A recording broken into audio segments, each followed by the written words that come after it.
আসসালামু আলাইকুম রহমতুল্লাহি বারাকাতুহ। প্রিয় মুসলিম ভাই বোনেরা, আশা করি সকলেই ভালো আছেন। আলহামদুলিল্লাহ, আল্লাহ সুবহানাহু ওয়া তাআলা আমাদেরকে ভালো রেখেছেন। বেশ কিছুদিন পর আবার একটি দোয়া নিয়ে আপনাদের সামনে উপস্থিত হয়েছি। সেটা হলো কবর জিয়ারতের দোয়া।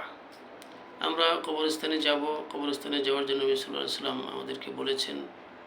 আমাদের উদ্দেশ্য হতে হবে কবরস্থানে আমাদের নিজেদের মৃত্যুকে স্মরণ করার জন্য আমরা যাব, আত্মীয় স্বজন এবং মুসলিমদের কবরস্থানের পাশে যাব এবং তাদেরকে সালাম দেব।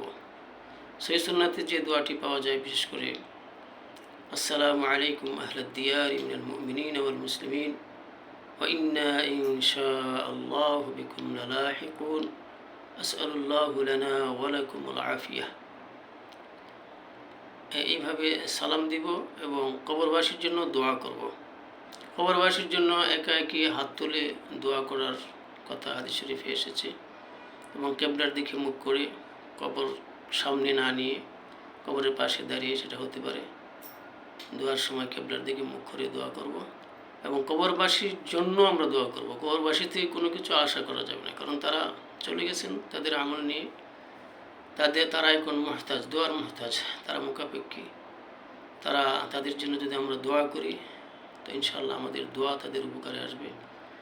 তাদের কবরের শাস্তি থেকে, তারা যদি কেউ কবরের কোনো আযাবে গ্রেফতার হয়ে থাকেন, তাদের জন্য আমরা আল্লাহর কাছে মাগফিরাত চাবো, রহমত চাবো। এই জন্য হাদিস শরীফের যে দোয়াগুলি পাওয়া যায় সেগুলো আমরা করতে পারি। আর বিশেষ করে নিজের ভাষায়, মাতৃভাষায় দোয়া করা যেতে পারে।